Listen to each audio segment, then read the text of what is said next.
mean everything to me because I know you mean everything to Christ. And Christ means everything to me. I called on the Lord. I said, that Father, this is real. Will you watch over me? Will you raise them up to be strong? I'm just a man with flesh. This is what you call for in your scriptures. You said they wore studs and fringes, they got it on. You said they will follow the law, they doing it. You said under your house shot they ought to love one another, and they doing it.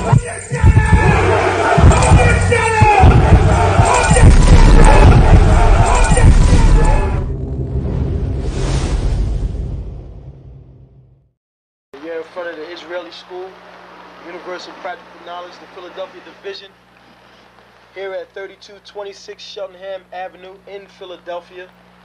We're standing in front of the school right now, getting a description of the 12 tribe sign that's been painted by one of the brothers that was in the school: Judah, Benjamin, Levi, Simeon, Zebulun, Ephraim, Manasseh, Gad, Reuben, Naphtali, Asher, and Issachar. Those are the 12 tribes of Israel.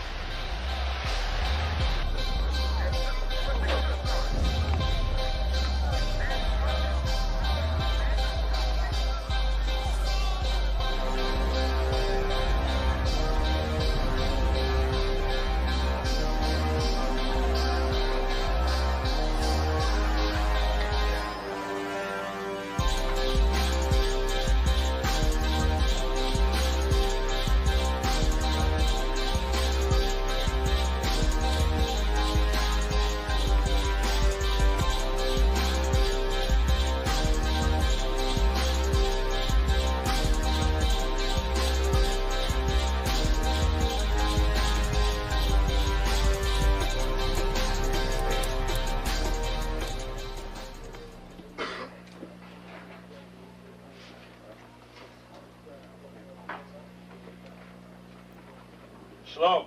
Shalom.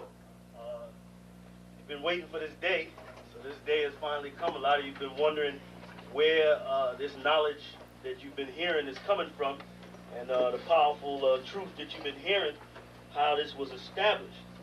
Well, we finally were able to arrange for the priests to come down from New York and spend some time with us. And I'd like to introduce them if I can. These are some great brothers. We're very glad to have them with us. We want to make them feel as warm as possible because this is their work and the extension of their work and what they've laid down some time ago. I'd like to introduce, first of all, priest and Sixth Shield General, 4th in command in the nation of Israel, Lahab.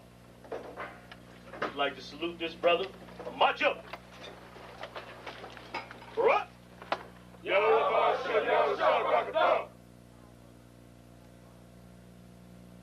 Yeshabiam, which means sit. And I'm going to turn it over now to Priest General Lahab. Water, brother. I'd like to say this, starting off, we're very impressed at your school here, and we're very impressed to see that the brothers and sisters in Philadelphia think enough of the Most High and the Bible and the truth and your nationality to be a part of this, because most of the brothers and sisters are running from the truth.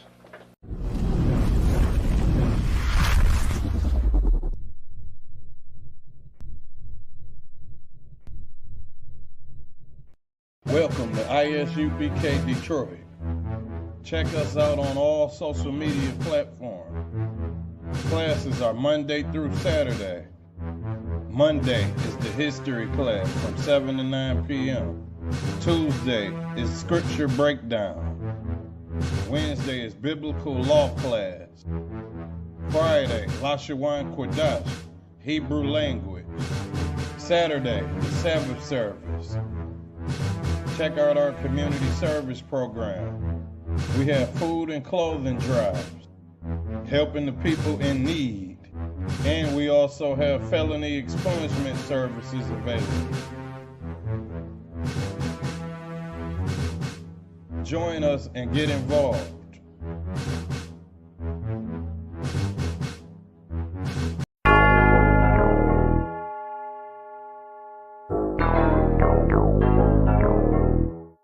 Ironic.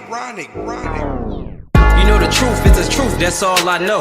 Cry loud and spare not, you gon' get exposed. A few real niggas left, you not one of those. Real soldiers, we was born to stand 10 toes. If he ain't one West, that nigga not one of mine. He got a purple 12, me, I got a black 9. The truth is the wife of my youth, chopping my concubine. Had to die to get my rib, that bitch forever mine. You know the game, a bishop gotta be blameless. But GMS teaching niggas to be rapists. They screaming we snitch. When Joe Morgan was killed by your brother, y'all ain't say shit. Real prophets only dwell in the UPK, PSA, we don't sign NDAs. Real prophets only dwell in the UPK, PSA, we don't sign NDAs. Hey, 100 deep, 100 shields on, that's 100 priests. 100 boots, that's 200 feet. Tongue like a sword when I fucking speak. Teach you how to fish instead of fucking leech. Stop selling drugs instead of trying to fuck with me. Knowledgeable, but I'm rude in my fucking speech. Life is about warfare, not no fucking peace. Bitch, I cry loud when I fucking speak. Make them wait a year before they fuck with me. Turn a street nigga to a fucking priest. Cross a priest and I promise you forever sleep.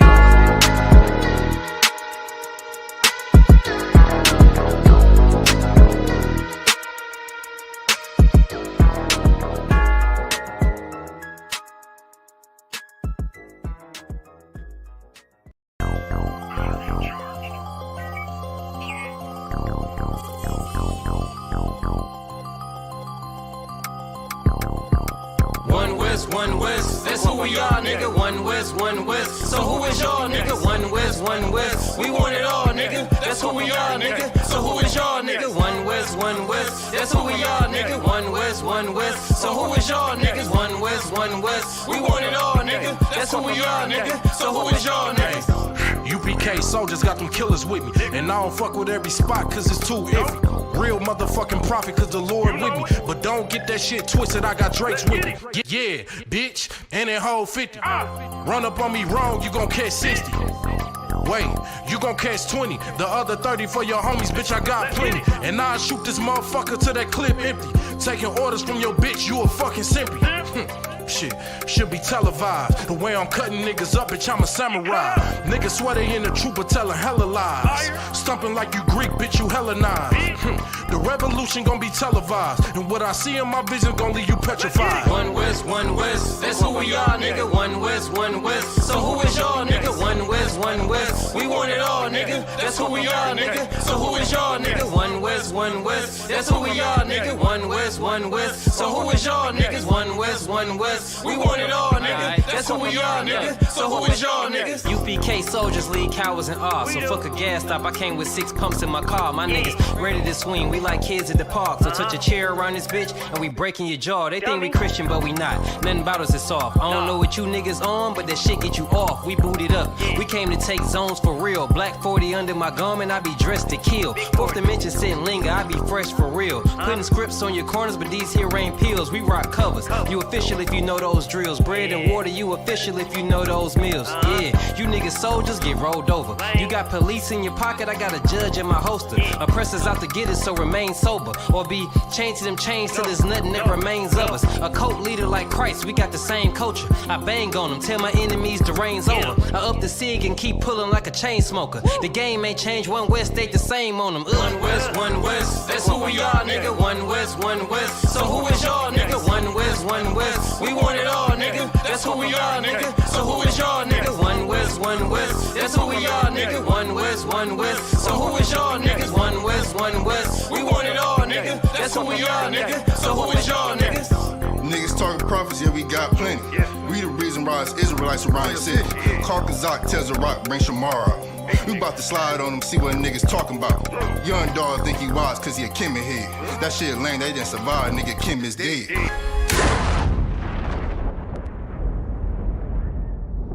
Where I'm from, little nigga, is a dirty game. I pledge allegiance to Yahweh, bitch, I'm UPK. Nigga, let's talk bodies. Set up on your corner, wake up everybody. Big priest, until I'm dead deceased. The mission is complete until you're off the street. So y'all on the internet stumping down the street. But take the poor and the weak. Touch a sister or a brother, you gonna be sleep? But take the poor and the weak. One West, that's who we are, nigga. One West. So who is y'all, nigga? One West. We want it all, nigga. That's who we are, nigga. So who is y'all, nigga? One West. That's who we are, nigga. One West. So who is y'all, niggas? One West. We want it all, nigga. That's who we are, nigga. So who is y'all, nigga? Fucking with the brothers, then I'm giving out major pain. Clip full of ball heads, I'm shooting out Damon Wayne's. Driven ambition, I ain't never changing lanes. Wise as an old man, but I ain't slanging cane. This ain't a game, this shit way deeper than rap. You speaking the cap, but the shit y'all speaking is cap. I'm 5,000, but I still keep it a stack. I'm in the truth, not cause back then I was seeking the fact. Cry aloud for the niggas that's deep in the back. And the Lord with me, ain't no reason for keeping the strap. We peep the attacks, niggas say we ain't speaking the facts. Stealing breakdowns every time we teaching in class. Niggas snitching, y'all out here squeaking with rats. We be on the street corners teaching that Jesus is black. We on 125th Street, Harlem, nigga. You see where we at? One West, that's who we are, nigga. One West. So who is y'all, nigga? One West. We want it all, nigga. That's who we are, nigga. So who is y'all, nigga? One West. That's who we are, nigga. One West. So who is y'all, niggas? One West. We want it all, nigga. That's who we are, nigga.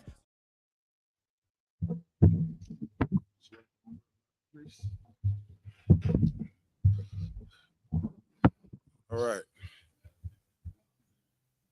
Hey, Shalom, Yahweh Hashem Shabbat to the Akim Shalom, Yahweh Shamar Alataba Hashem Yahweh Shah, to the Aqua. It's Isupk Law Class. I'm Officer of 1,000 Awadja, and to my right is Officer 500 Atazarok. Rocking it out with us tonight, man. If you can take a second to like, share the classes, so again we can get this truth out there, man, and we can get this truth pushed to our people. Again, as y'all know, man, right now we need the truth more than ever, man. When we look at the world, man, the world, like, we seen crazy things in our lifetime, but you know what I mostly think it is now, because it's cameras everywhere and people got cameras, phones. Now the world is being exposed to how crazy and how much the world really hates blacks, Hispanics, and Native Americans, man. Like, we kind of had some general idea of it, man. But man, we just see this kingdom is totally against us, man. This kingdom is totally against us, man.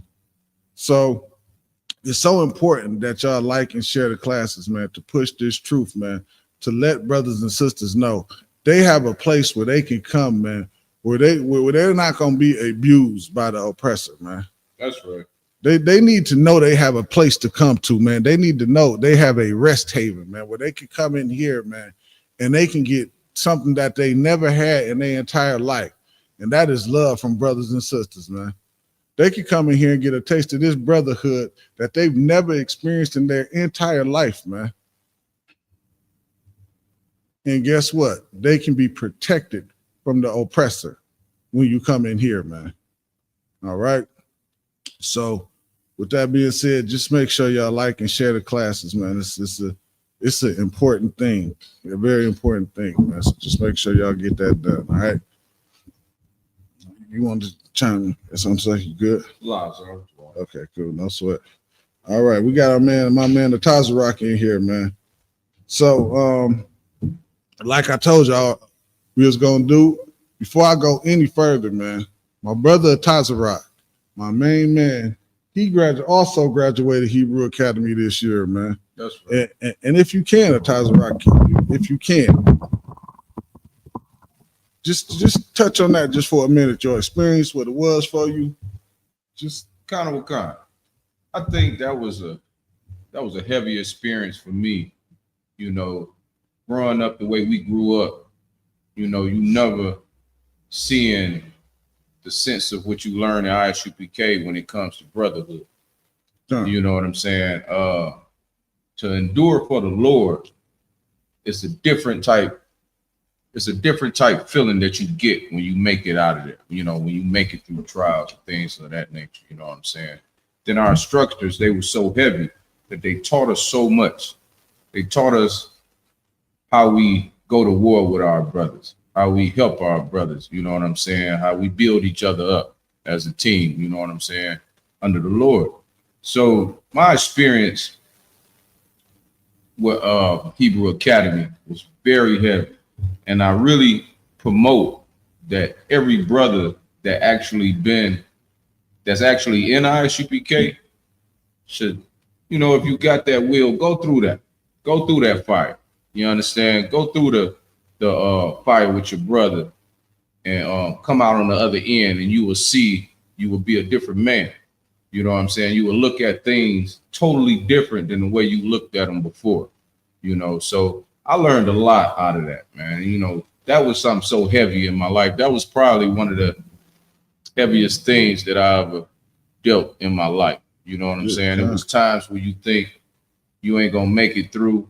Then I got brothers like you, brother like Abuan, you know, that'll help push you through. You know what I'm saying? Yashaban, you know what I'm saying? These brothers all corralled together and we help push each other through this, you know. And that was a beautiful thing to me. Yeah. That was excellent. That was excellent, man. It was true. I've been waiting to get you here so I can so we can hear that. Because this the thing, man. This the thing right here, man. People need to hear that kind of stuff, man. Yeah.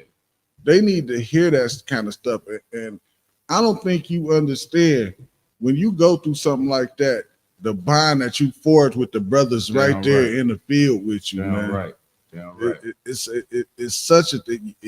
It's unexplainable. It's just something you have to experience. The UPK as a whole, it is something that you can't really, you can do your best to explain it, but you gotta really be in here to understand it, to really get it. Because you know, if you're not in here with your boots on the ground, you don't understand it. You just from the outside looking in, you think we're crazy, you think we in a coat, you think this, that, and the third. But once you get in here, you like, wait a minute. Yeah. Wait a minute. If I could, sir. Go ahead. You know, just to touch on another part of that, you know, I met a lot of brothers doing tribes that I never seen before. Mm-hmm. And a lot of them brothers helped me through the trials. Brothers I never seen before. They showed me so much mad brotherhood, man. You know what I'm saying? That I still keep in touch with these brothers now. You know what I'm saying? And I never seen these brothers a day in my life. That's what's so heavy about ISUPK and this brotherhood that we have here, because you won't get that nowhere. You won't get that nowhere. You know what I'm saying? I was just looking at a story from Captain Cesario and one of those purple dudes. Yeah, you know what I'm saying? Where they don't have brotherhood. They jump the brother, you know, put the brother in the hospital. You know what I'm saying? That's something you won't see in ISUPK. Damn right. You know what I'm saying? The love that these brothers have for one another, you can't find it nowhere on this earth. Only in ISUPK that you're going to see this love. You know what I'm saying? These brothers show unconditional love. You know what I'm saying? And that's something so heavy to me, because when I look up and I see a brother I've never seen before help me up off the ground. Right. You know what I'm saying? Help me battle through some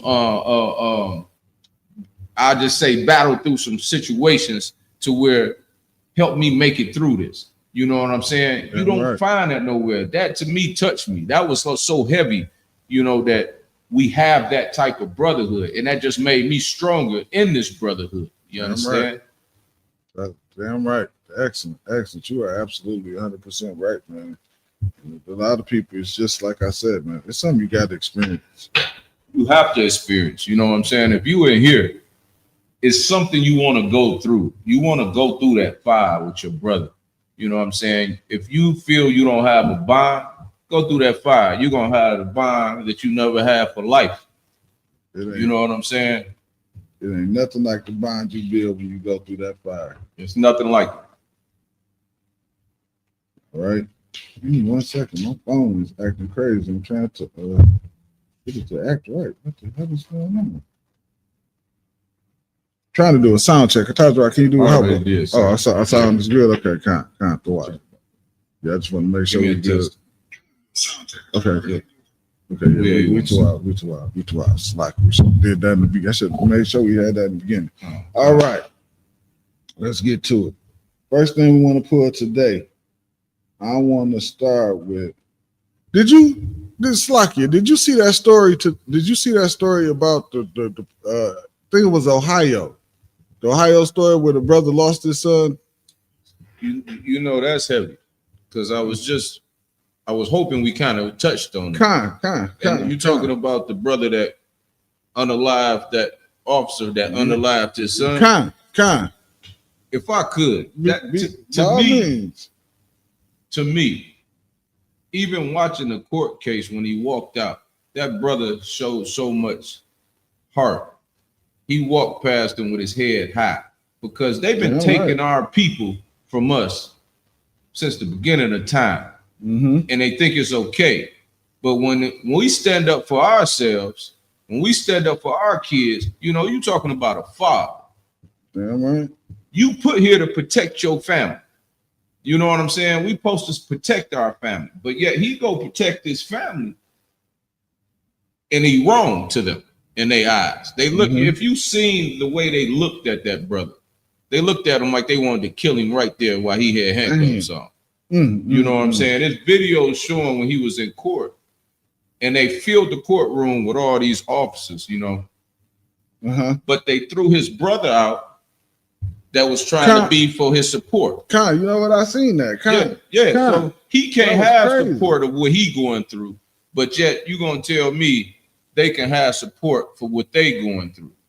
You know, no one's saying nothing about the unaliving of his boy, 18-year-old son. This boy haven't even get a chance to begin his life, and his life was taken from him. You understand? So how in the world? I mean, I put myself in his boots. You understand? If I probably would have did the same thing. I probably would have had to call Cap first before I could make that move. At the same time, that would have been the first thought on my mind, because you here to protect your family. You know, and these bastards would take a kid's life like it ain't nothing. You know what I'm saying? And then mistreat his family for just trying to get his man support. And the other thing they don't think about, if their kid got murdered, at some point you have to think about your mental stability. Your mental stability is not there. I lost a daughter, and my mind was gone for a minute. I lost a daughter when she was 19. So I know the feeling to lose something, but to have it taken from you is two different things. This man took unalived the 18-year-old boy, and they expect his father to be sane enough to say, I forgive you. All the dirt they done did to us, all the abuse they done did to us, they want us to say, we forgive you. I don't understand that. I don't want, you know what I'm saying? I really don't get that logic, but I know who we talking about. We talking about the devil the Bible speaks of. Right. You know what I'm saying? So that's what we got to expect from them, you know?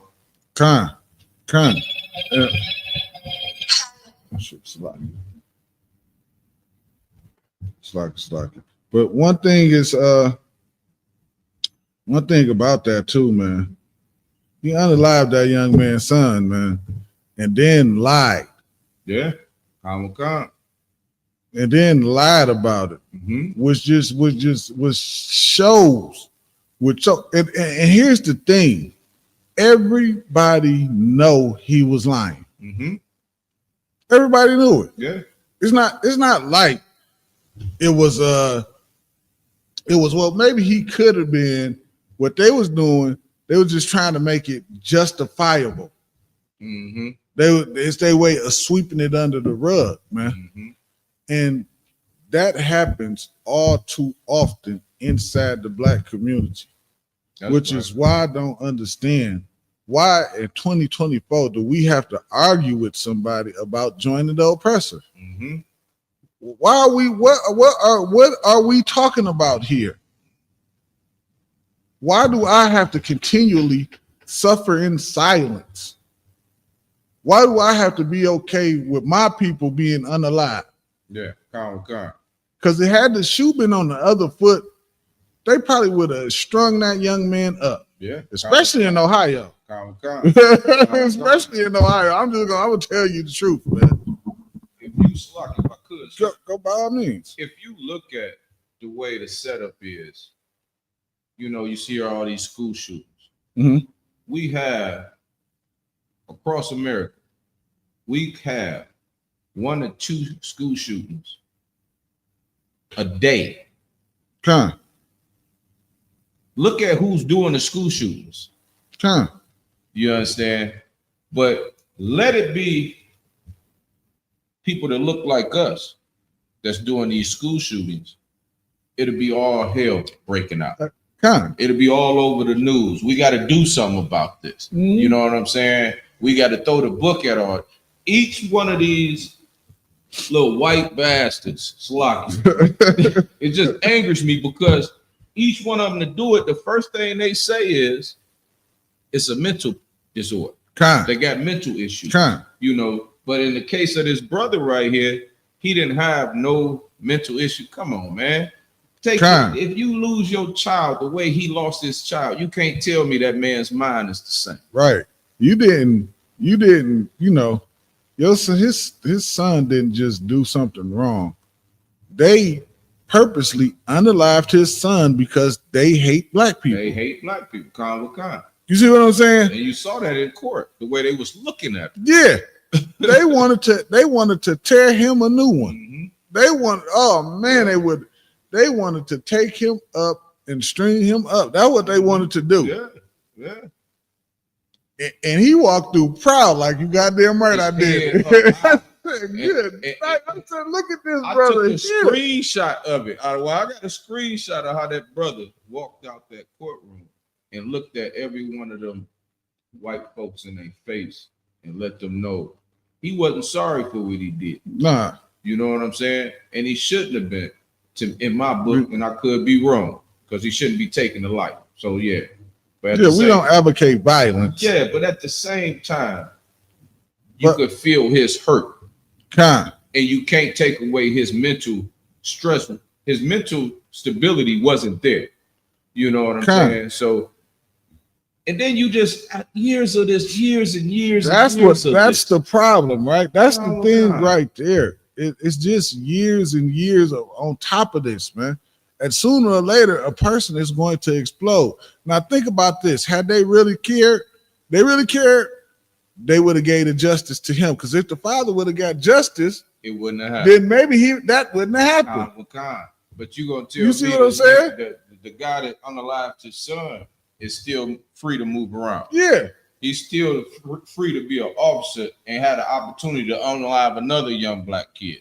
You know, that's the sad part, that nothing happened to this officer that unalived his son. He wasn't he a retired officer or something? I think. Didn't they say he was retired? So that means, think about if he just unalived him like that. Think about what he done throughout his career. You see what I'm saying? You know, it's a lot of violence that he done did throughout his career. You know, it's a lot. You know? That is. Let me get Zechariah, the 11th chapter, man. Zechariah, let me get Zechariah 11, man. Because your oppressor, man, like, I don't understand. And I said this, I believe yesterday. I don't understand how that can happen. And then when we say something about it, the first thing they say to us is, y'all teaching hate. Mm-hmm. Of course, that's not hate. Him getting unalive that's not hate. But us saying something about it is hate. Us standing up, man, and saying, you know what? F that, man. Mm-hmm. Mm-hmm. F that. That's hate. I don't understand that, man. That makes no sense to me. They call hate anything that we stand against. You know, if we say the white man, the devil, if we say, you know, whatever if we could talk about history, and they're going to say that we the ones that's hate, we the racists, and we this and that. But at the same time, like when we go to camp, we bringing out what done happened. Right, exactly. You know, this doesn't happen. And we ain't bringing out nothing that didn't happen. We're not making this up. Kind with God. So if that's the case, how is we being hateful? Yeah, I hardly even like speaking. Like, you know what I mean? Like, I don't got time to think. You think I got time to just think this stuff up on and lie on somebody? Kind with God. No. I don't got the time for this, man. Our people, we got to stop. We got to start to stand up again. Separate. We've been beat down so much. Mm-hmm. We've been beat down so much that we don't even understand we being oppressed. We don't even understand it no more. It don't even seem like oppression to us because we don't know what it's like to be free. Damn right. You see what I'm saying? We don't know what freedom is like. Mm-hmm. Your oppressor is free. He bungee jumping and parachuting. He's free. That's a free man right there. Oh, God. He out there wrestling with lions and alligators and stuff. That's a free man. He's free. We don't know what that's like. So when we look at it, we think it's crazy. Like, oh, he crazy. I wouldn't be doing all that, which we probably still wouldn't do some of that stuff. But what the point is, he's living as a free man. Yeah, he living his life the way he wants to. He's free. Yeah. He don't have the same worries that we have. Mm-hmm. He doesn't go through life with the same things that we go through, man. Mm-hmm. And that's what angers me too about our folks, black folks, that will come against us at camp to stand up for this white devil. They will actually fight for their salvation before they fight for their own salvation. You know what I'm saying? The Lord ain't giving them that salvation, so why the hell you trying to give them salvation? Right, con. You know what I'm saying? So I don't understand that. You know, all the things that we done been through with the oppressor, you will fight tooth and nail to tell us we wrong. You know what I'm saying? Just to give this white man salvation. Tooth and nail, man. I don't see how they need salvation. What they need salvation from? They free. They free already. They living their best life. You understand? Con. Hey, Salaki, I got this one dude. He's a friend of mine. God, dog, this brother's such a coon. I hate talking about it. But let me tell you something. So one day we was going over the scriptures or whatever, however. So the verse came up, Jacob have I loved, Esau have I you. That came up. From that day on, man, that brother found every scripture in the Bible to try to say Esau could be saved. And that's him using the Gentiles, ain't it? That's him using anything. He do the semantic stuff. So he'll find like all we, them, does. Oh, yeah, he do that. He play that kind of game. But however, his baby mama, he put on the internet, she's going to hell. She go, his baby. I said, I seen it. I'm like, brother, you fighting that hard for Esau. You know, you probably should fight that hard for her. Yeah, this your rib. You ain't gonna fight for her. You ain't gonna fight for her. You gonna fight this hard for Esau though. Like, good night. What do you think is their reasoning behind their mental thought behind fighting so hard for them? Is it that they've been oppressed so long that they want to beat them? It's a Stockholm syndrome. Stockholm system. That makes sense. That's exactly what it is. I mean, and because we live in a society that promotes white supremacy, when you look, like, it's just one of them things we always say. Like when you look at oppressor Christ, and then the disciples, the disciples is oppressors. The God's chosen people is oppressed. Well, you know. Oh, you talk, yeah. When you looking at, when you got all that shoved down your throat, when it's all a bunch of lies, you sometimes you just start to you lose yourself and you put them in a superior position than you. That makes sense, and it makes me think. And it'll beat the anything out of you. Yeah. I thought back when you said that about when I was younger, and my parents went to being a Jehovah's Witness. Every book that we opened up that had anything to do, quote unquote, with the Bible, had Edomites in them. You know, and I'm looking through the pages. I used to love looking at the pictures, you know what I'm saying? And you're looking at all the pictures. It was not one black person in none of those pictures that they were showing us. You know, so as a kid, I'm looking at it like, I want to be like them. Yeah, I want to be, you know, God's people, you know. So growing up, that makes so much sense what you're saying, because they beat that into you, showing you the fake Christ. You know what I'm saying? Even in school, they shove that shit, shove that stuff down your throat. You know what I'm saying? So as a kid, you growing up seeing this, and that's all you know. So you think you nothing. And then when you go outside, like you said, as a kid, when you go outside and play, you want to be Superman. Yeah. The Bionic Man when we was growing up. You know what I mean? The Bionic Man, Batman, Hulk Hogan. Yeah, you ain't never really too much want to be Junkyard Dog. You want to be Hulk Hogan. I mean, I'm just saying, you ain't want to be Coco Beware. Like, you know what I mean? Yeah. I'm just keeping it real. Like, you weren't thinking about that, man. And that's just the way it was, man. That's the way this kingdom is set up. And that's why we think like that. That's why. That's why right there. It's everywhere. It's everywhere. It's everywhere. And you just fall into that, man. And you just start looking. That's why a lot of our brothers choose oppressive women. You know what I mean? Yeah. It's not that they look better than black women, because they don't. Nowhere near. They flat as an ironing board in the front and back. What they used to call them,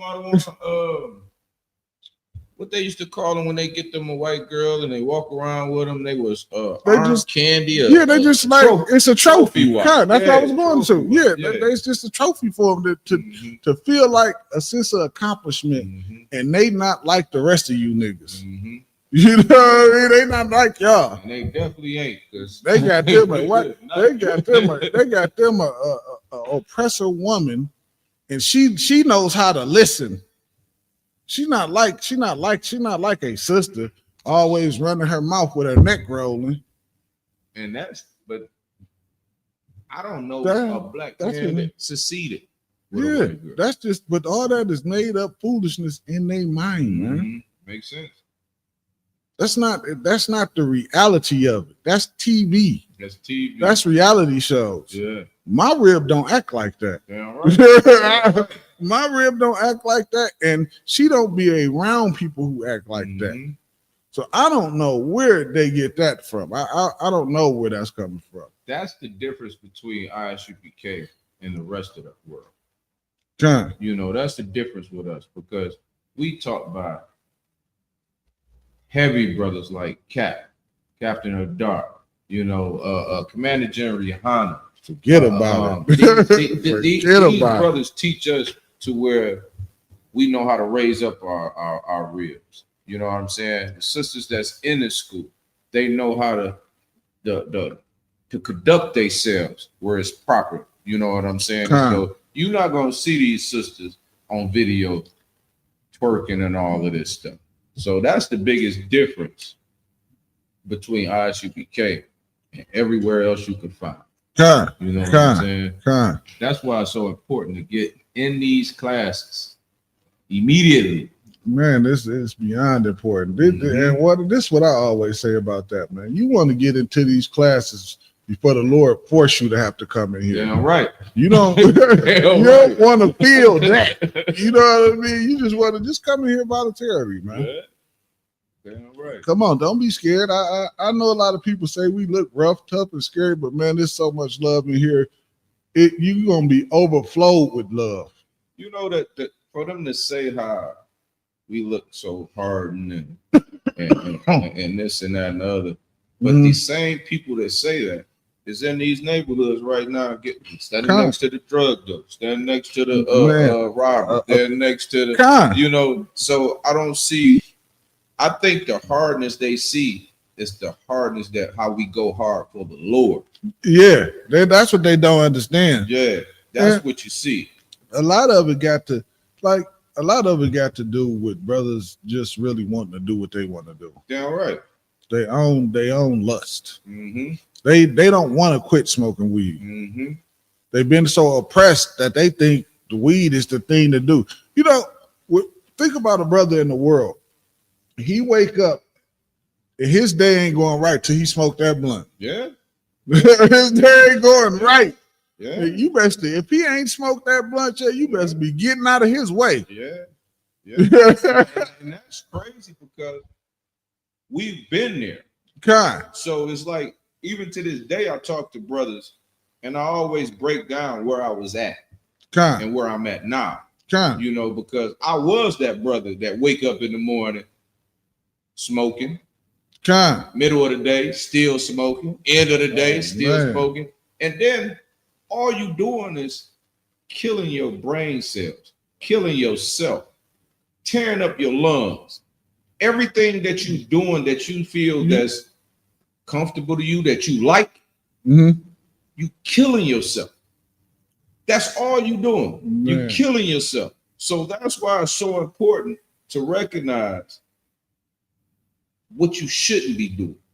And the only way you're going to know that is come in here to Isupk and let these priests and prophets break it down to you of why you need to leave this stuff alone. You understand? You know, because other than that, you ain't going to do nothing. But I know Cap, when I first came in school,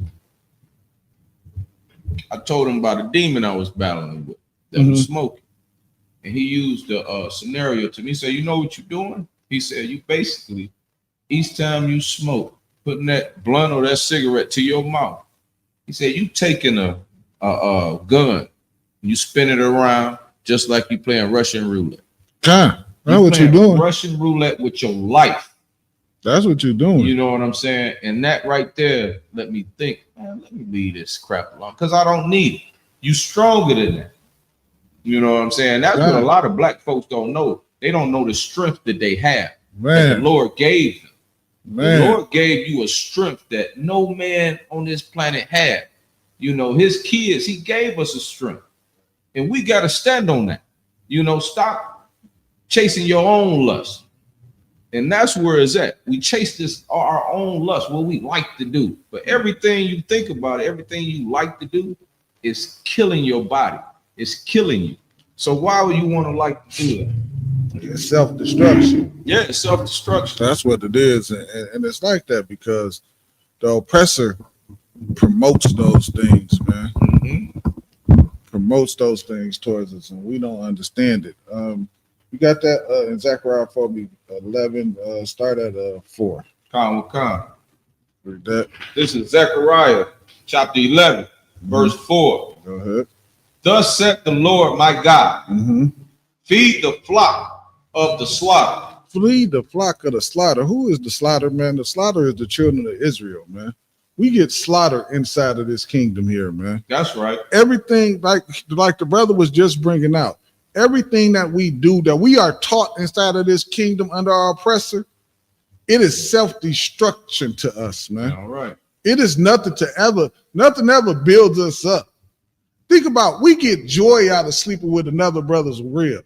How the hell you get joy out of that, man? How the hell you get joy out of destroying another brother's household, man? Tearing another brother down. You get joy and pleasure out of doing something like that, man. You come in here, you learn that's not a joyous thing to do. That's not an honorable thing to do. Men with honor don't conduct themselves like that, man. Right. We don't do that up in here, man. Damn right. We respect and love brothers up in here, man. Read that again. Thus saith the Lord my God, feed the flock of the slaughter. Why is it so pushed on us that getting high is such a great thing to do, man? Destruction. Think about it. Every time you cut on the YouTube, the internet, you see somebody on a podcast or somebody doing this and that, what they always got in their hand? A goddamn blunt. They got a blunt in their hand. Every rapper, every entertainer, they push that on us to make us think what? To make us think that is such a great thing to do, man, when it's not. We idolize entertainers, man, and that's why we slaughtered, man. That's why we slaughter. We idolize the people that entertain us, not realizing they getting paid and set up so that they can destroy us. One entertainer, think about the destruction that he have on all these brothers inside these neighborhoods, man, inside this kingdom. And it's not something new that the oppressor is doing, man. This is an old trick that the oppressor has done, man. This is not new. This is an old thing. Go ahead. Verse 5. Yeah. Whose possessors slay them? They do what to us? Possessors slay them. And that's what we was talking about earlier when we was talking about what was going on with the officer. I forget the brother name. God, dog. I told you I was gonna give me the brother name. And that's what we talked about, man. It ain't just this. It ain't just that instant. It ain't just Trayvon Martin, George Floyd, the brother it just happened to. It ain't just them, man. His name is. Go ahead. His name is Rodney Hinton. Yeah. Khan. It's not just these brothers, man. This is something that's been going on since the inception of the police department, man. This ain't new.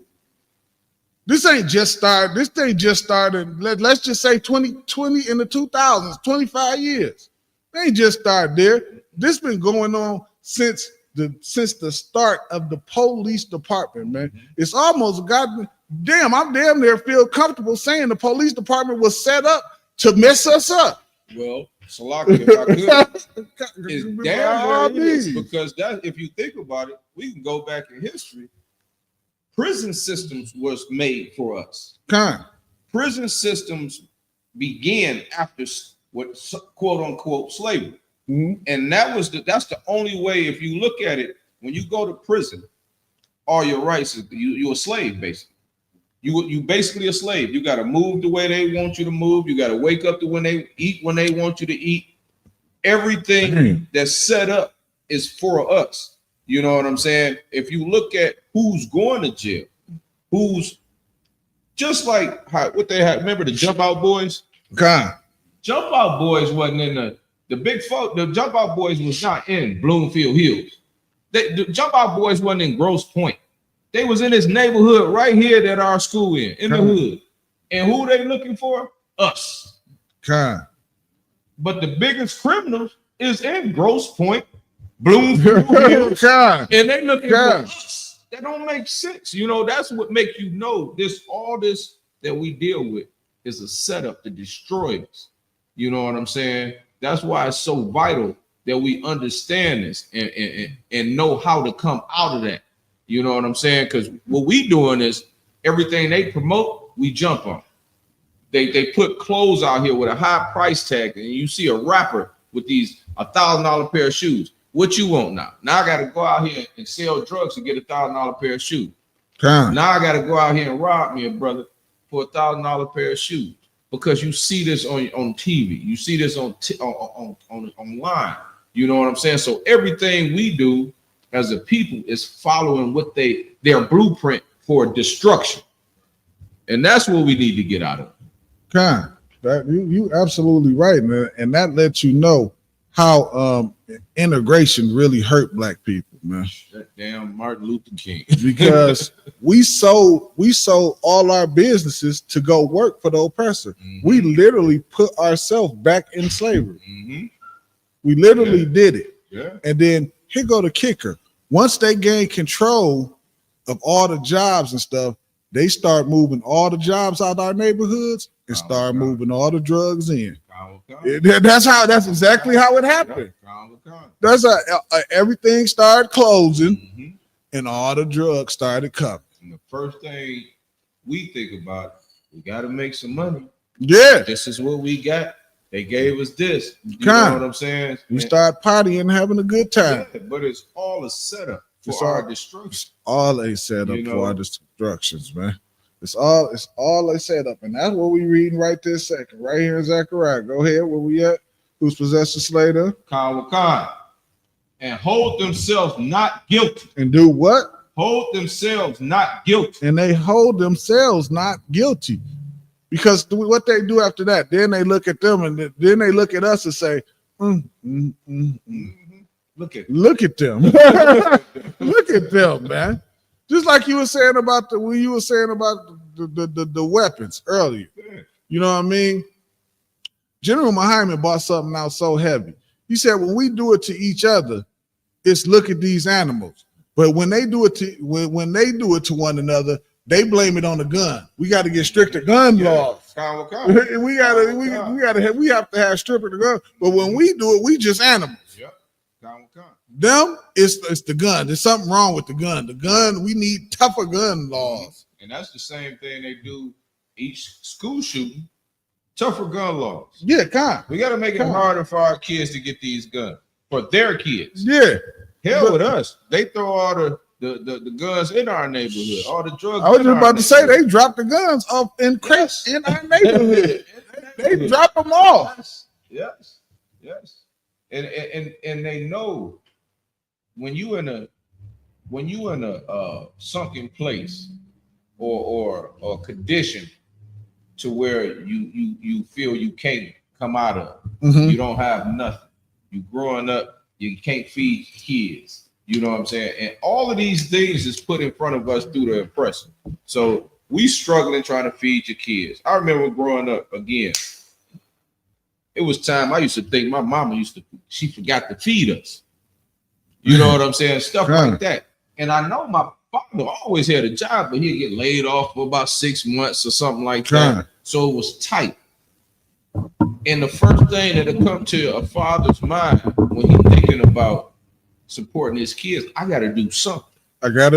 You walk out the door and the person done laid drugs in your system in the neighborhood. He done got guns out here. You got access to so much here. But long as it's us killing each other, just like Ottawa said, these animals over here doing this. Yeah, these animals. Once one of these white kids do something, oh yeah, it's a mental problem, and we gotta get strong gun laws. Gun laws.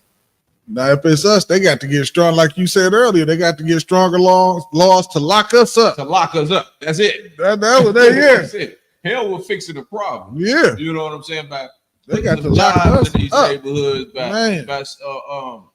Giving us something where we ain't got to be fighting to try to get up. And then if I may, just right quick, they ain't just locking us up. They want to know how do we get that gun so they can lock up your parents, your cousin, your brother. They come through and lock everybody up. They come through and lock everybody up. We done seen it. We only seen it happen a million times. But and then, Salaki, if I could touch on it, if you look at it, sir, we learned this from what we watched them do. When we watched Scarface growing up, I need to be like him. What was it? He was a dope man, and he sold massive drugs, and he did massive unaliving. So we learned this from seeing these movies that we see, that we idolize. You know, all of these mafias, gangster movies that we grew up watching. Now, it's funny because you watch all these things and you see all these things, and they're not us that's doing these things. They wasn't, back when I was young, they wasn't making gangster movies with people that look like me. You know what I'm saying? So you watch the oppressor doing it, you're like, well, that's how I gotta get money. So now you want to be, how many households you have been in growing up that you seen Scarface on the wall? Man. That's crazy to me. You know what I'm saying? That was, I walked through the neighborhood, everybody had a Scarface poster up. Damn right. You know, that's crazy. Damn right. They sure did, man. And it's always been like that, man. And that come from trying to follow the lifestyle of the oppressor. Damn right. We wasn't Al Capone and all that old stuff, man. That always been them. That's always been their lifestyle, man. We wasn't like that, man. We are such a loving and compassionate people, man, who just been destroyed inside of this kingdom that we in. Yeah. And you won't see the love until you come into this ISUPK. Right. You will see that love again. You know what I'm saying? Because we don't have that heart of the oppressor. The oppressor is an animal. And he's a filthy animal, a filthy, nasty animal. You know, he's one of those animals. I picture him like a vulture. Not a vulture, but a eagle. They fly over you. They just hover over you until they see you weak. Then they come down there and eat and take you out. You know, so that's how I look at the oppressor. They just sit over there and watch you kill yourself until they come ready to come down and finish you off. But even worse, they the ones doing it. They putting you in a position so you would be laying there where they can just come pick the flesh off your bones. Yeah, See, we grew up with Ronald Reagan as president. Oh man, we know what that devil did. He brought all the drugs in the neighborhood. Oh, man. And they know he did it and never went to jail for it. Forget about it. Come on now. Strict laws to lock these criminals up. And they the ones bringing all the drugs. They bring it in. How crazy is that? And that's your oppressor, man. And that's the person y'all keep telling us to join ourselves to, man. I don't understand it. I don't understand. It makes no sense. How can you call yourself a man if you can't even stand up for what's right? Yeah, right. You can't even stand up for what's right. You gonna be a punk your whole goddamn life? Nah, not me, man. Not me. Not me, man. That's why I'm so glad I fought the UPK, because I was already right. I already kind of like the I just didn't know, you know what I mean? And then when I fought the UPK, man, oh my goodness, man.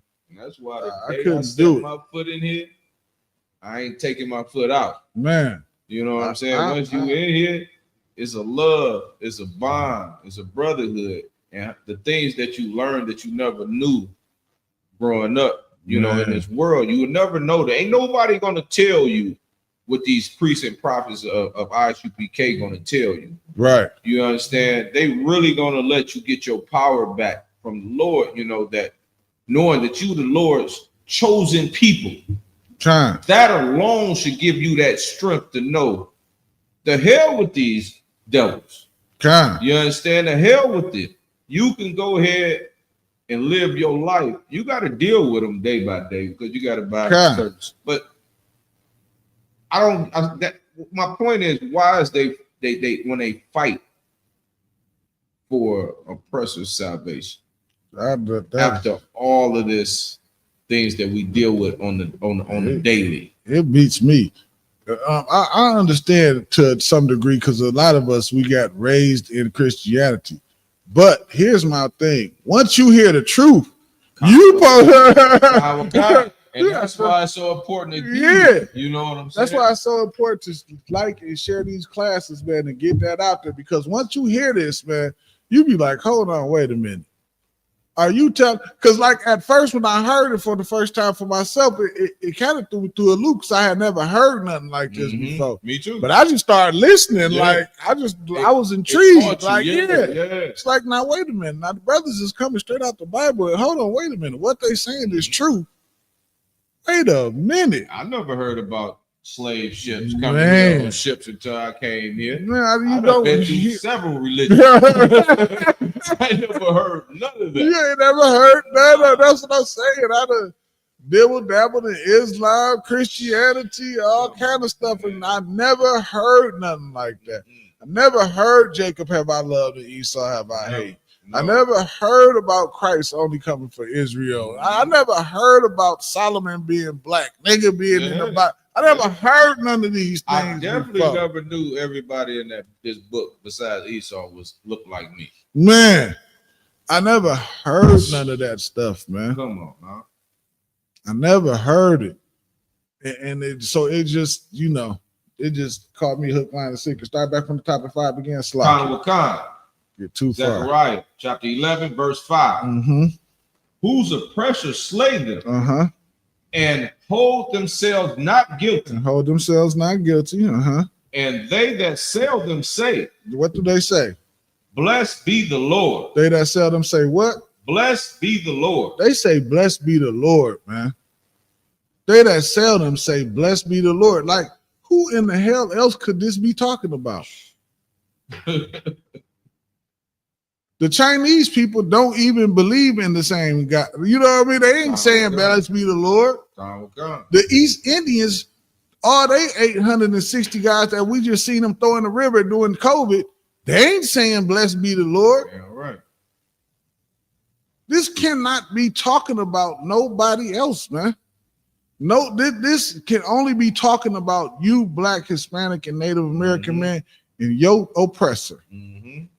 This is all it can be talking. It cannot be talking about nobody else because it don't fit anybody else. They do what? They that sell them say, blessed be the Lord, for I am rich. For I am rich, man. And look at what your oppressor has accumulated, man. Based off of your blood, sweat, and tears, man. You bleed and are unalived and sweat for this country to be as great as it is, to reap none of the benefits. To reap none of them. To not even have a seat at the table. You just do as you effing told. Yeah, right. That's it. I was Salaki, if I could, sir. Go ahead. Not to veer off too far off topic, but I was talking to a brother last week. He made a good point. He said, you ever thought about it? Black man made the stoplight. The oppressor made the ticket for you running. He said, everything we made to them. You know what I'm saying? So when it says, for I am rich, that's why they rich. They get rich off of our back. Off our goddamn back. Work, off of everything that we created. They get something from that. We don't get anything. You understand? Think about it. Think about right now what's popular. Captain J's. Why is it that every other nation own a goddamn chicken shack in a Black neighborhood? And don't nobody on the planet eat more chicken than Black people, and we don't own not one. Yep. You can go up and down this street to we got probably about 20 chicken places from the expressway to 8 Mile. And you won't find one Black person that own that chicken spot. And you're gonna see nothing but Black people in there eating that chicken. Yep. Damn right. Nothing but Black people in there. Nobody eat chicken. Salakia. Nobody fries chicken better than Black people. Right. Nobody can fry chicken better than Black people. But at the same time, sir, if I could, go ahead. If you look at it, every nation can come over here, open up. Chinese folks can come open up Chinese food places. Chaldeans can open up any damn thing they want to. Damn right. We can't open up. In our neighborhoods, all of this stuff is in predominantly Black neighborhoods. We can't open up nothing that will last. We can't get backing to back us to hold our restaurant. And you're exactly right. You know, and they're not gonna do it out of fear. They're not gonna do it out of fear. The oppressor is not gonna allow. He's not gonna do anything to help us to build ourselves up. It's gonna be a lot of talk and broken promises, man. We have to stop. And that's another thing I love about the UPK, man. We don't depend on the oppressor like that. Damn right. Now, it's certain things that, of course, we inside of this kingdom. So it is certain things you don't have a choice because of the way this kingdom is set up. But outside of that, man, we are Black operated, man.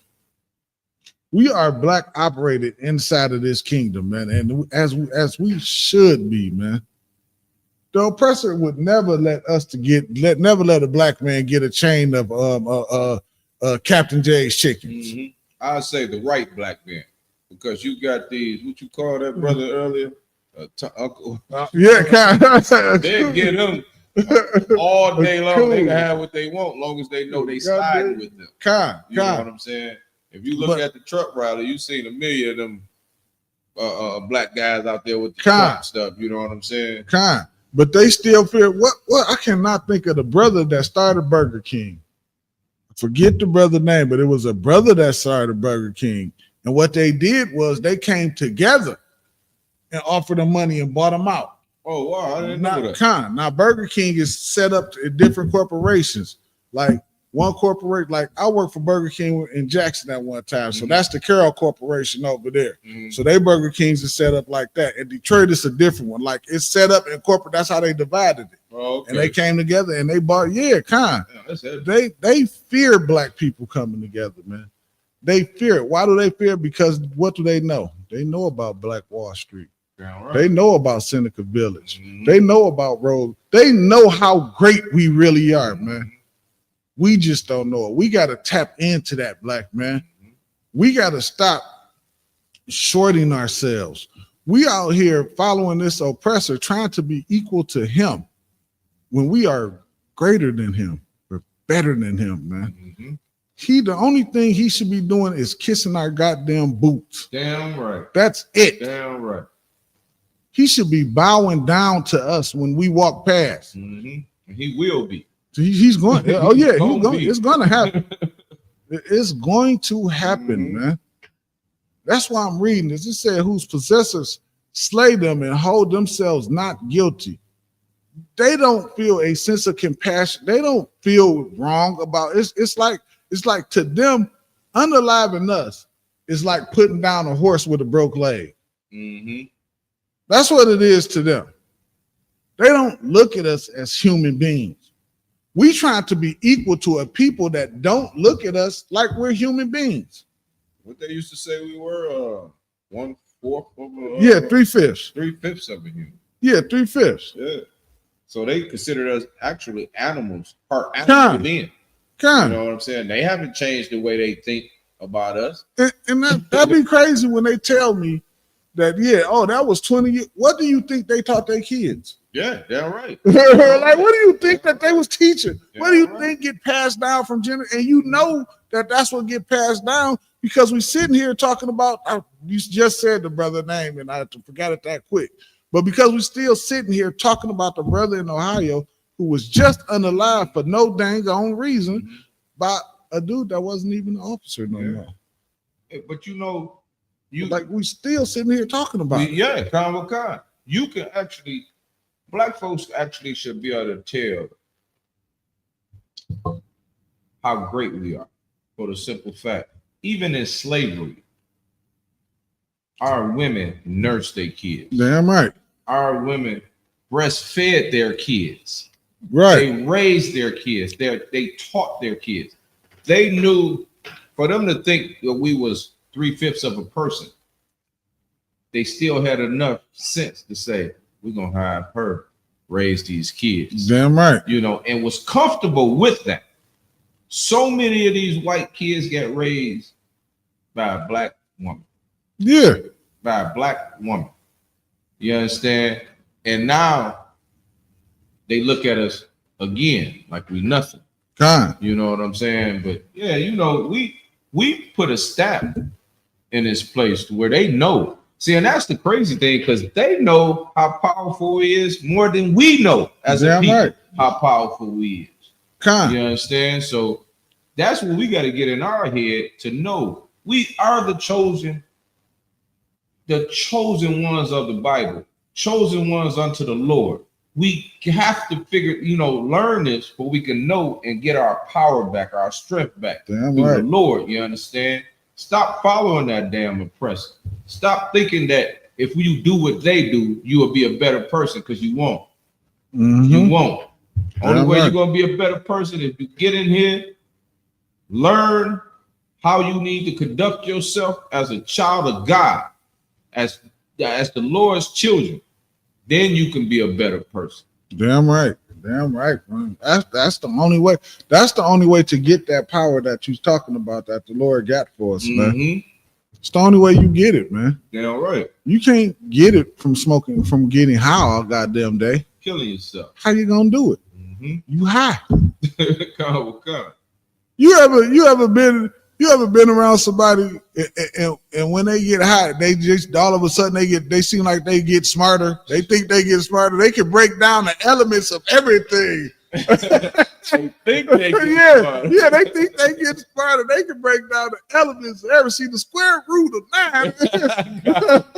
Like, see, when you die, this is what happened to you, man. You see this light behind the light. See, but behind the light, it's a door right there. Like, nigga, you done died? Like, what are you talking about, man? What the hell are you even talking about, man? Yeah. You high as hell. And they want talking a bunch of foolishness, man. They want us to stay high. They want us to stay where our mind is not pure to where we can think for ourselves. You know what I'm saying? Because what we're doing is following them and they thinking for us. You know, we need to think for ourselves. You know what I'm saying? Instead of following that. The oppressors, you follow them, that's like following yourself to a fiery flame. You're going to walk right in that flame and burn up. You know, it's no other better way to put it. If you following the oppressor, you walking into a fiery flame. Point blank. And even Martin Luther, what you saying is heavy because Martin Luther King said that. He felt like he led his people into a burning building. And he did. He was absolutely right. Because everything was toward before he started doing all these things. He talking about, I don't understand the fight to drink out of this white man faucet. I wish they still had white and black faucets. Where I can drink out of my black faucet. God damn. You understand? I don't need to drink out of that man, the oppressor's faucet. So that fight that he did, you got to figure before he started that, we had black colleges. We had black banks.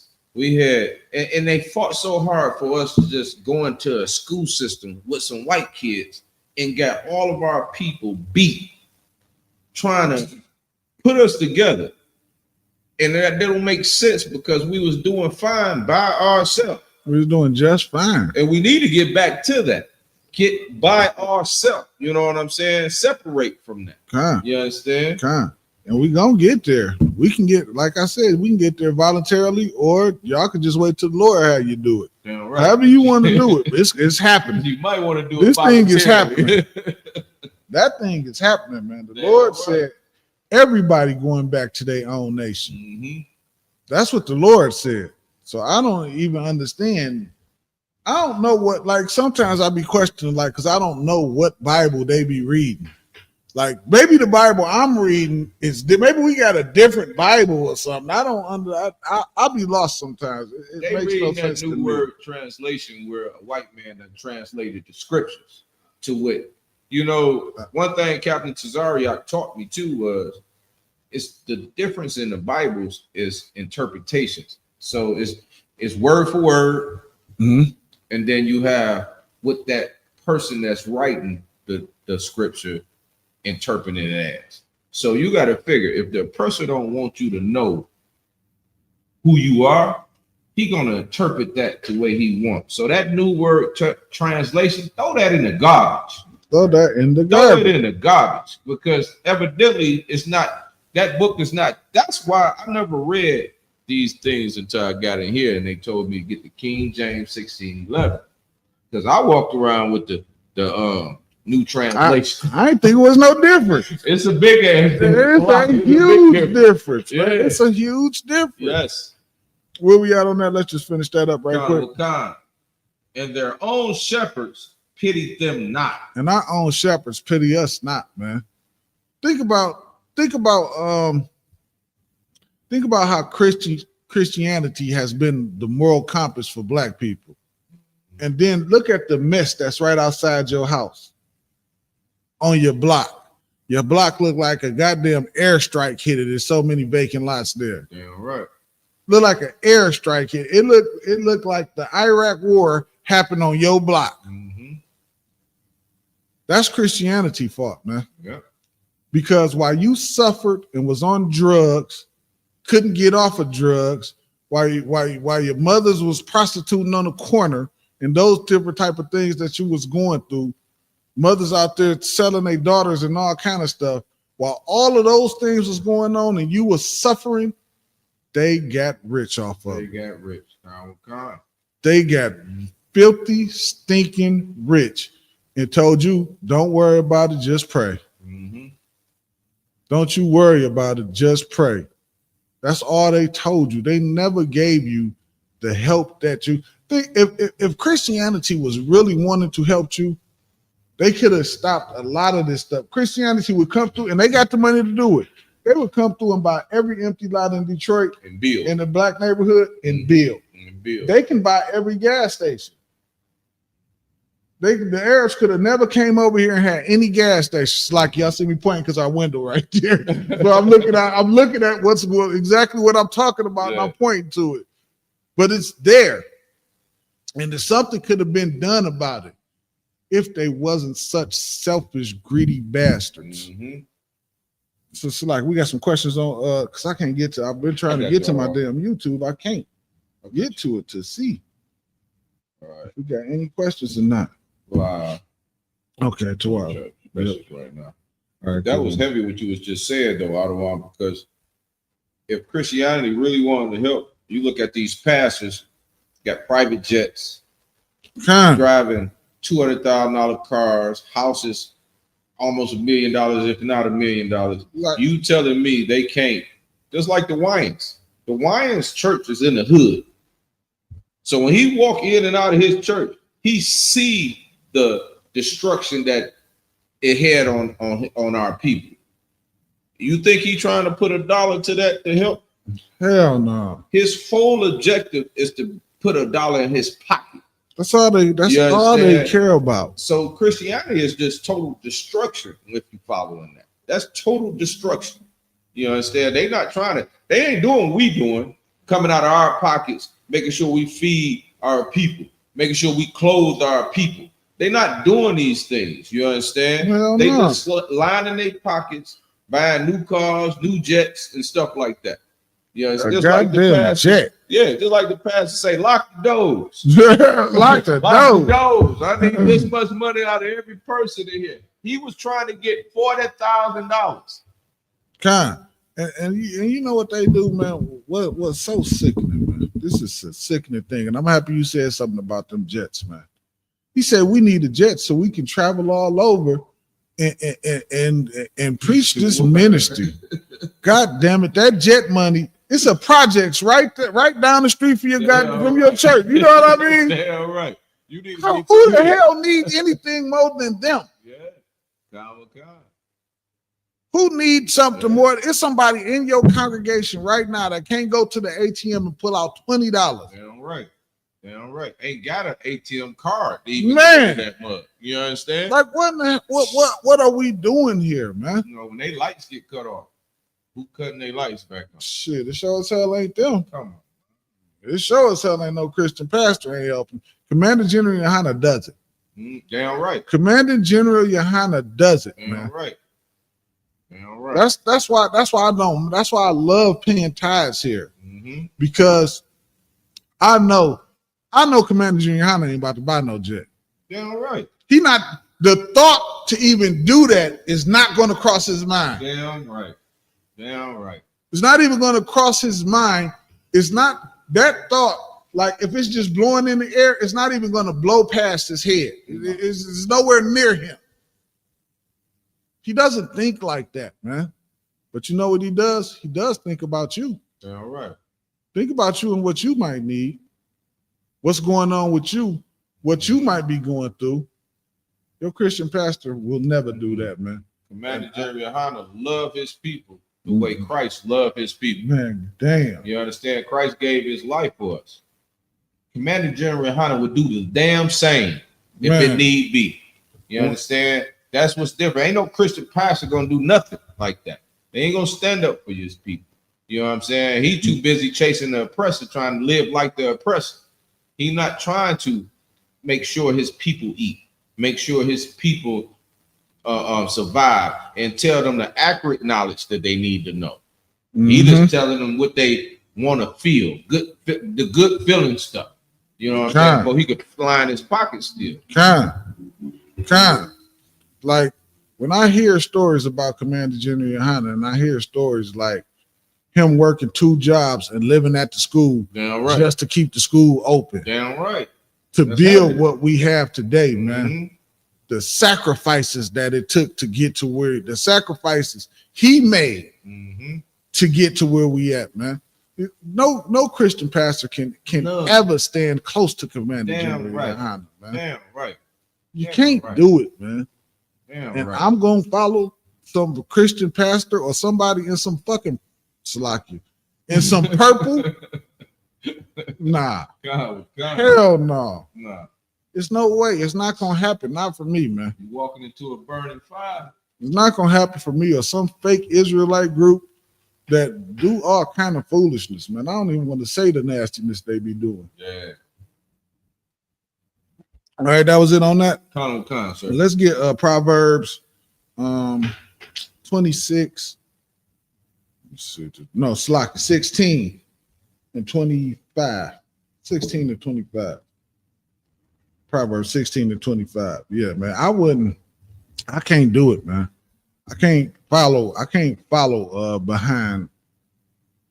The scripture say you got to try the spirit, man. And sometimes you don't even got to, you could just see what they doing and it throws you off. And then when you come into the truth, man, the truth is just like, the truth is really a light. When they say the truth is a light, the truth is really a light, man. Shining you really, because you see so much things differently. Opens your eyes. Yeah, you see things so much differently. Clear. And you be like, damn, I was falling for that. Con. Like, damn, I let them, you get mad. Like, that when they say that with oppression make a man's man mad. When you start learning, you be like, damn, I was falling for that. That's a heavy scripture too, because like, man, you coming to the truth. What the fuck was that? You really have to stay close to your brotherhood, because that oppression will make a wise man mad. Man, it will make you, because you think about all the things you've been fooled about, all the things you've been lied to about. You know what I'm saying? So it do anger you. I was angry when I came into the truth. I was angry because you got to figure, right now I'm in my 50s. So all these years I've been gassed up with all this nonsense, nothing that was going to benefit me. And I walked in this door right here, and these brothers showed me brotherhood and taught me this book and let me know that who I am. Just to learn who you are will anger you, because you never knew who you were. They tell you 2 nations, you African American. You know what I'm saying? So you never knowing who you are. So when you learn, that's why it's so important, man. I can't stress this enough. It's so important to like and share these class before we get this truth out here. You can't forget that they just tell you you're more, which just mean black. That's what I mean. That's it. That's where it start and stop. Like you saying that and walk around with them stupid hats with them feathers on, like you doing something great. Them little them stupid goddamn hats on, like you doing something so spectacular. Done like, nah, man, I ain't black. I'm a Moor. And they don't even understand what that like, means. Brother, what are you talking? What are we doing? That's why I love it. That's why I love the truth. Salakia. Salakia. You got that. Go ahead. Read this that. is Proverbs 16. Salakia. This is Proverbs chapter 16, verse 25. There is a way that seemeth right unto a man. It's a way that seem right, man. You look at these Christian pastors, man. They dressed up in they gaiters and they silk suits and they 3-piece suits. They got the vest, the jacket to match, and all of that, and a $2,500 belt. You looking at them and you thinking you like, oh my God, God is with him. God is with him right there. Him. God is with him. God is with him, man. Right. You can't tell nobody that God ain't with him right there. And that dude is the biggest crook on the planet Earth. It seems right. It seems right to you because you poor and you've been praying to God in Christianity your entire life. So you see a pastor who you assume is just super righteous, and you see he got the money flowing in. It's off of y'all. He's scraping all y'all pennies. He's squeezing the pennies out of y'all pocket. He's squeezing the penny out of your pocket while giving you nothing in return. That's why you're not moving forward. You're giving everything and getting nothing. Getting absolutely nothing. Go ahead. Good, sir. It's crazy too that we look at your financial state as that's that God is with you. You got X, Y, and Z, so now God is with you. God don't care about your riches. He does care about not. Your bank account, man.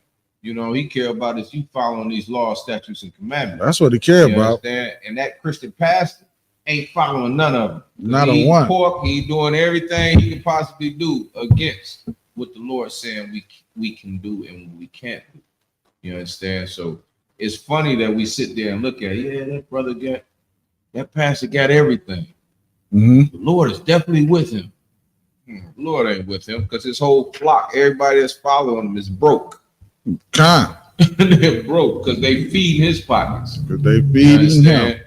And that's exactly what it is, because they look at it financially because they can't look at it morally. You see what I'm saying? Like, damn, okay, so I was in church one time, right? I told this story before, but it's like I don't even know whether I should be telling this story, but I'm gonna tell it. So I'm in church. At the time, I'm in the streets doing whatever. Somebody came up to my rib and was like, "You got something?" Now we in church. She's like, "You got something? Like meet me when we soon as we get out of here." We like, shit, okay. I'm telling you, making deals in the church. They don't have no morality. And then after that, she went back up to the front and kept doing her little praise dance. Good night. I said, gee, willikers. Good night. They have no morality, man. You can't do that in here. Damn right. Have you lost your damn mind? Oh God, I don't wish you would try that in here. Do not ever come in here and think that is about to happen. First of all, these brothers and sisters in here ain't got none of what you asking for. Damn right. And if you asking for it, you about to get thrown. You about to get thrown out here. You about to get thrown up out of here. Right. I'm gonna be the one to throw you out of here. You got to get thrown out of here. You know what's crazy, sir? I had a story similar to that when I was searching. I knew something. You go through that process of you trying to search and find, the truth of the Bible. I went to this church dealing with this chick. And dude, when I tell you they had a paper that comes through at each pew that tells you if you sold this, if you sold drugs, you pay this much in tax. Damn. If you rob somebody, you pay this much in tax. They had a number for each offense that you pay to the church. Good night, Irene. He was getting his money. He getting his bread. It was funny because the girl I was going to church with, her nephew was one of the cats in Highland Park that was selling a lot of this stuff. So he was comfortable with it. He was like, "Yeah, I got my money already. I done did this." And then as soon as he leave, he the cat that's out here selling it to all our people. Wow. You understand? And the pastor okay with that. He's not okay with that over here at Isupk. You ain't getting that. You don't do it to yourself, man. Zarok gonna run you out of this motherfucking slogging and building so quick. We're gonna use your head to open the door. Right. You can't. Right. They have no morality, man. They have zero morality, man. That's the issue. And the fact that they have zero morality. Now you can say, I don't know what I'm talking about, But look at your neighborhood. Your neighborhood is the proof that it's zero morality, because it's a church damn near on every corner. It used to be like the neighborhood I grew up in, it was like 3 churches like right in the same area. A lot of churches done closed down because Most High in Christ, the Lord, is emptying out them churches. Yeah, right. It's not, the churches is not everywhere like they used to be when I was growing up. The Lord is shutting that stuff down because he's sick of it just like I am. Damn right. He's about as sick of it and as fed up with it as we can be. Damn right. And I don't blame him. And it's coming to an end. This thing is almost over, Salakia. It's almost over, y'all. We getting closer and closer to the end, man. We just gotta hold on a little bit more longer, man. Stay stronger, man. And please come into the truth, man. Y'all don't want the Lord making y'all come into the truth. Don't let the Lord, because if y'all don't think the oppressor is the devil right now, the Lord will let him really show his tail. I'm telling y'all, don't want to see that. Y'all don't want to see it. So just listen to the Lord and come in willingly. Salakia. Go ahead. Where we advertise, right? Go ahead. You want me to start at the top, sir? Go ahead. Proverbs 16, verse 25. There is a way that seemeth right unto a man. It's a way that seemeth right. This is something else right here. Salakia. I'm glad we did that, because this is another way that seemeth right. It would seem right when you just say everybody come together and everybody should love everybody. You would think like that would be the right thing to do. It seemed right, but that's not the way the Lord wanted to do. That's right. It seemed right. You think it's right. You know why you think it's right? You think it's right because of TV. You think it's right because of Christianity. You think it's right because of your grandma. Yep. That's why you think it's right. But that's not the way the Lord. This is what I never understood. If the Lord divided, now mind y'all, the Lord is all knowing. He know every goddamn. It ain't nothing he don't know. He know the beginning, the middle, and the end. He know everything. If he wanted us to be together, he just would have done it in the beginning. How effing hard is that? Yeah, come. It just would have been that simple. He wouldn't have said, okay, over here, this the land of Canaan. Over here, this the land of Ham. He wouldn't have done all of that. We'd be all one. He would have just put us all together. He would have just said, this the earth. Y'all have at y'all figure it out. Yeah. It's not the way the Lord did it. That's why the Lord said he separated us from the nations in Deuteronomy. He said he separated us. He said, thou art a holy people, which means he just separated us from everybody else. That's why he separated Adam from everybody else. The Lord always separated his people from everybody else.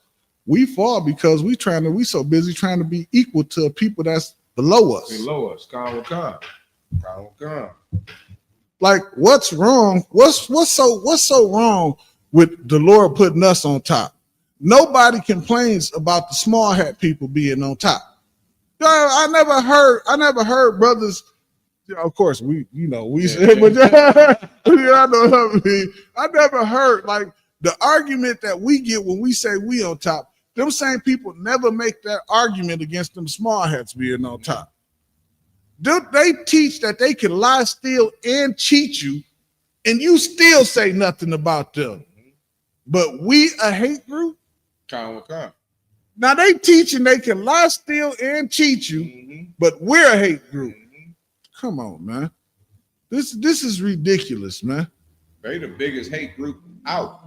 The biggest hate group on the goddamn planet, man. Who you think putting out all this negative publicity on us for us to follow? That's the small hats. Damn right. You understand? Who you think running all this music that we listen to today that got our kids following? That's the small hats. You know what I'm saying? So these things we labeled as a hate group, but they not labeled as a hate group. So what I'm saying is heavy because we look at them like they doing something righteous, but they the one that's putting all this nonsense out for our kids to follow.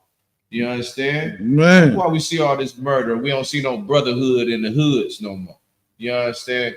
Because they out here putting these. Now it's crazy because even looking at like our music, we don't see no uplifting music from our people. You know, when we grew up, it was a lot. We had very few gangster rap, what they call it. You understand? We had very few, but we had a lot, like our women rappers, MC Light, Queen Latifah. You know what I'm saying? Now we got Sexy Red. We talking about what's brown and stuff like that. Come on, man. You know, these things out here is put out here through the small hats to destroy our kids. Damn right. At a young age. So if they destroy you at a young age, what you think you're going to be when you're my age? You understand? So that's all put out here for a reason. And what you're saying is right, man. It's so destructive because you don't too much even hear about women talking about being wives no more. Everybody wants to be a baby mama. Everybody wants to be a baby mama. Everybody wants to be a goddamn baby mama, man. They don't. A lot of the women, they don't even know how to be wives. No. The thought of being a wife never even crossed their mind. They don't even understand that once they lay with that man, that is your husband. That's your husband. Yeah. It's like they don't even want the responsibility of being a wife. They've been told that being without a man is such a great thing. They go lay down with a man and think they don't. I ain't got to be with him. And that's another thing that the oppressor put on us when they started that women empowerment. When they started that women empowerment, it was destroy our black women and raise up these white women. Damn right. That's what it was. So it destroyed our women. Now they tell you, you don't need that man. Yeah, this, that, and the other. You understand? And that left a lot of kids without fathers in the home. Even when they started giving them that the beginning of Section 8, the beginning of welfare, you couldn't have a man in the home. So now you destroying these black families because now the structure of that home is taken out for that sister just can get $1. You understand? And they didn't even see the trap because really think about it. Why couldn't you have a man in the house? The man can't be poor too? Yeah, right. He can't be poor too. Poor together. Yeah. He can't not. They taking all the jobs out the community and pushing drugs in. Khan, sir. Khan, sir. Oh, sir. Salaki. God, we got Officer 5,000 Sawak in the building too. Salaki. Could you say that again, sir? Khan, sir. Khan, sir. Let me get there with y'all.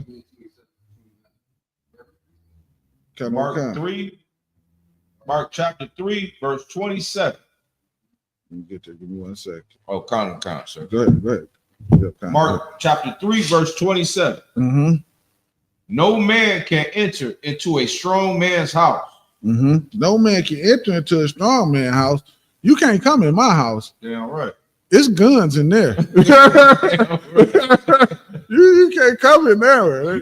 It's something there. You come in there, you're going to get sent back out. I guarantee you. You're going to walk in, but you're going to get carried out. Damn right. Don't come up in there. You can't enter into a strong man's house because what does a strong man do? A strong man protect his house, man. That's what a strong man does, man. A weak man gonna do what? He gonna send his rib to go check out. Baby, it's a boom going on downstairs. You go check it. You can't enter into a strong man's house. Go ahead. Khan. And spoil his goods. You can't enter to a strong man's house and take his nothing. Nothing, because he's going to do what? He's going to defend it to his unalivement. Because he got what? He got his rib there, his kids there. Nah, it's not happening like that, man. I don't care if I'm the brother living in my mama basement. My mama there, my dad, like, no, it's not happening, man. You can't come into a strong man's house, man. You cannot do it, man. And and just one step further, that's how we should look at our community, man. We should look at our community like this our God, this our house. What Trick say about Detroit? That's my house. My house. That's my house, man. You can't come here with all that foolishness, man. You got to have some Detroit rappers with you. You ain't just coming in here. You know what I mean? No. It's like you go ahead. Except he will first blind the strong man. You got to first bind the strong man. What do you mean to bind? You gotta like subdue him. You gotta beat him down. Or bind means to like tie him up. You know what I mean? That's what bind means, to tie him up. So you gotta subdue the strong man. Because that strong man gonna do what? He gonna fight to, like I said, the unaliveness. You got to take him all the way out. He gonna fight. The strong man gonna do that. Some little weak man, he gonna start handing you shit. Here you go. Here you go. No, but the strong man gonna protect his house, man, as any man should do.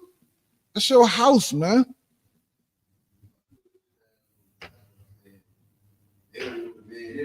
They Yeah, don't want Con. the man in the house. Con. A man didn't get a house, you know what I'm saying? If his sister reflected on will. Yeah. Con. So, Government assistance. Con. So what is the government assistance doing? Taking the strong man out. Con. yeah, that's heavy right there, Ottawa, because that's exactly what happened. They taking that strong man out that house, so now they control the mind of that sister. Now they got control of that household. So getting that man out the house, giving that sister a couple of dollars, you know what I'm saying? Now they can control that household. They can do what they want to do to it. And guess what else? They replaced the man. Now they step in. Now instead of the woman looking to the man that was right there with her that actually loved her, now she's looking to her oppressor. Her oppressor Christ on the wall. So now that was a heavy scripture because we got to read the rest of that because he hit that right on the nail, Ottawa. That's right on the nail. If I could, for sure. We gonna read it. Yeah, go ahead. And it reads, and then he will spoil his house. He will spoil his house. So he's spoiling his house with the funds that they giving from the government to that household. So now the sister getting spoiled with the government funds. That was heavy right there. And that happened. And you know what else she do? She's so silly that she fall for us. And then she get him in now. She kick him out. She'll kick him out. She'll kick and destroy her whole. It destroys her whole entire household, man. And she don't even realize it. It's sad because sisters don't realize that they need that man. Sister, you need a man. You need him. Even though some of y'all don't deserve him. Some of y'all just don't deserve. Y'all just don't know. Y'all just too crazy, too far gone, man. I don't mind a little craziness, Slocky. I didn't mean to say crazy. Crazy is okay. We can deal with a little crazy. But some of y'all just too far gone, living this type of lifestyle that's pushed on y'all nowadays. Y'all just too far gone with that, man. And not realizing that it's just destroying you. Because what? You allowed the oppressor has bind up the strong man. Now you don't have that man over you to do what? To teach you, to instruct you, to show you what to do, to say, baby, don't do that. Don't go left like that. You need to come right. This is what you should be doing. Y'all think that's too controlling. Slacker, go ahead.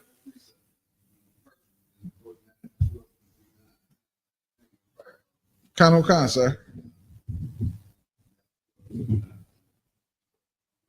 This is Matthew, This is Matthew 12. You got that one? 12:29. Go ahead. This is Matthew 12 and 29. Or else, how can one enter into a strong man's house and spoil his goods? How can you enter into a strong man's house and spoil his goods? That's how you do it. You got to be subtle. You can't just come out and say that's what I'm doing. You do it subtly, like we was just talking about. You do it subtly with, here, let me help you with these food stamps. Here, let me help you with this Section 8. We got the project builder. These is low income houses. We know you poor. Come get in one of these low income houses, but you cannot have that man with you. We know you got 4 or 5 kids, and we know you need a man to help you raise these kids. We see you got a son, and we know you a woman, and you can't teach a man, a young boy, how to be a man because you a woman. I'm not saying a woman can't do a good job, but what I'm saying is it's certain things that a woman just can't teach because she's a woman. She don't understand it. The same way a man can't teach a woman, a young lady, something. Like my daughter can't raise her. I did the best, you know what I mean? I just did what I could do. Shit, I do what I can do. I know a goddamn thing about being a woman. What the fuck I know about? I mean, what I know about being a woman? Nothing. Nothing at all. It's like you go ahead. Wakana. Except he first blind the strong man. Except he first bind that strong man, man. You got to bind him to get him out of the way. You got to get him out of the way. And that's what we were saying earlier, man. You get him out of the way by offering. You think about it, you sitting in the ghetto starving, you got roaches coming out the cereal box when you open them. They flying there. They as normal as the goddamn cornflake in the box.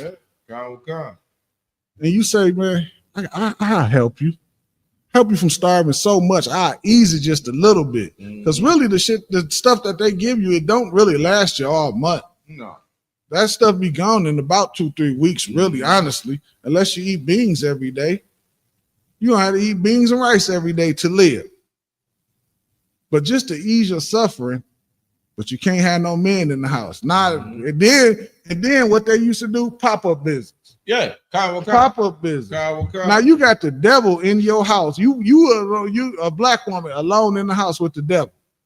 And you know what's heavy about that too? When they used to do pop-up business, they know what they're giving you. Yeah. They know they're giving you bare minimum. Yeah. You know what I'm saying? Like the scriptures say, and then he would spoil his house. So they, in their head, they spoiling their house because they're giving you a little extra. They come over to the house and do pop-up visits. How in the world do you expect them to be living with the little spoils that you're giving them? Man, and they inspecting the house. They don't want to see a man's shoe in your house. No, if they see any clothing, and I remember those days. They used to do those walkthroughs of your house. I remember girls I used to deal with, hey, you gotta make sure there's nothing in here because they coming by today. You know, that was kind of crazy because the sisters was trained to make sure nothing is around that had to do with it pertaining of a man. And that's so odd because they didn't do that to the oppressor. They ain't do that to white women. You understand? The same white women that stayed in our hood, you know, because you always had them sprinkled off in the hood. They husband or they boy, whoever they choose, they was a man in that house. So only those households had a man and a woman in there. And they on there together. Exactly. And you see that today. Today a brother be like, nah, I don't want to, don't put me on none of that stuff there. Yeah. But the oppressor and his girl, they own it together. You know, you see it today, to this very day, man. And it's such a horrible thing. And y'all want me to join with that? How can you think about? And that's why we have such a, like, if I just made sidebar for 1 second. And that's why we have so much problems with loving each other. Because think about the effort it takes to love the oppressor after everything that he has done to you. Think about somebody just punching you in the face, and regardless of how much they beat the hell out of you, you still love them. Oh, come on, man. The effort it takes, man. You can't love nobody else because all of the effort that you putting in to love somebody that hates you. The tie-in with that too, Ottawa, is kind of crazy because if you think about it, all the hate that you got from the oppressor, you still want to show them love, but you don't have no brotherhood for your brother from a misstep. You don't have from a disagreement. I mean, I done seen disagreements where we playing, you know, you could be playing cards, y'all done got a disagreement. Now you ready to unalive this brother. But you're not ready to do that with the oppressor that unalived your people from the beginning of the time to now, still doing it. Like the brother we was talking about, they unalived that brother's 18-year-old kid. that brother say, yeah, I'm about to go get mine back. But at the same token, we look at our people out here, and they got so much back for the oppressor, but they don't have it for their own people, man. For their own people, and they don't understand that that's where our strength is at. Our strength is in our love for each other, brother and sisterhood. That's where our strength is at. All right. That's why we fail so much, because we don't have the love for each other that we should have. Damn right. How do I know that's right? Because Christ said it. Damn right. That's how I know it's right. Mm-hmm. That's how I'm 100% positive it is the absolute right thing, because Christ said it. And in the UPK, we follow Christ, man. Damn right. Now, what you talking about? I don't care what no other fake Israelite crew say, what no pastor say. We follow Christ in here. Damn right. And you can tell it in how we conduct ourselves. Mm-hmm. The same way you could tell they don't, in the way they conduct themselves. Mm-hmm. All right. You got something? Let's finish that on up. And Khan.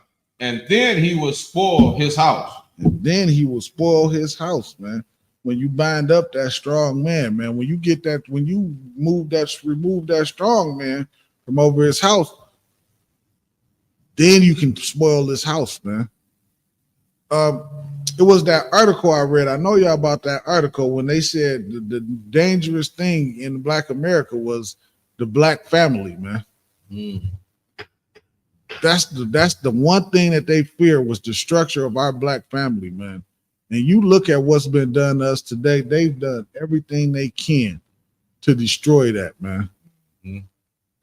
We have got to start putting that back together. Of course, we do it here inside of the school. That's what we do. We about Black families because we understand the power inside of that, man. We understand that's the strength, our togetherness, man, our familyness, our structure. Out there, all they want to do is lock Black men up doing everything. That's why why you think the prisons is packed with Black men? Your oppressor do more crime than everybody in the dang on planet, but we fill the jail system up, man. Blacks and Hispanics fill that jail system up. It's because the oppressor fears us, man. Mm-hmm. We just have to start realizing that, man, and come back to the Lord and love the Lord and come back to these laws, statutes, and commandments, because it's the most important thing that we have. It's the only defense that we have. We can't fight the oppressor with sticks and stones and things of that nature, but we can fight them with our brotherhood, man. That's our weapon, our brotherhood, man, our love for each other, man. Because if we have that, then the Lord will come in and destroy our enemies for us. You got something to talk about? Live, sir. Something closing. All right, and with that, I'm gonna close the class. Y'all, the water for tuning in. Shalom, Israel.